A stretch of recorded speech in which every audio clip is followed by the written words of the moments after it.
বহুত দিনৰ পৰা এটা বাস্কেটত সোমাই থকা বহুতকেইটা হোৱাইট টি-চাৰ্ট আজি উলিয়াই ল'লোঁ।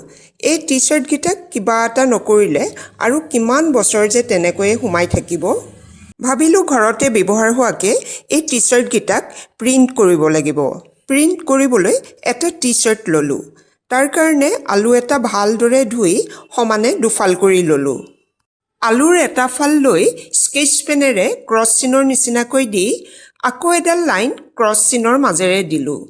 এতিয়া পেপাৰ কাটাৰ নহ'লে ধাৰ থকা ছুৰীৰে লাইন দিয়া চিনৰ মাজে মাজে কাট লগাই পাতলকৈ দীঘলে দীঘলে আলুৰ স্কিন উঠাব লাগিব। মই টি-চাৰ্টত ফ্লাৱাৰ প্ৰিণ্ট কৰিম, সেয়ে আলুৰ টুকুৰাত ফ্লাৱাৰৰ আকাৰ দিছোঁ। চিনবিলাকৰ স্কিনবিলাক উঠোৱা হ'লত আলুৰ কিনাৰবোৰত অলপ ঘূৰণীয়া আকাৰত কাট লগাই ফুলৰ আকাৰ দিলোঁ। গৰমত হোৱাইট টি-চাৰ্টবোৰ পিন্ধি ভাল লাগিলেও ঠাণ্ডা দিনত একেবাৰে পিন্ধা নহয়। আচলতে বতৰ আৰু মনৰ চেঞ্জৰ কাৰণেও বগা ৰঙৰ সলনি কালাৰফুল প্ৰিণ্ট কৰা পিন্ধি ভাল লাগে।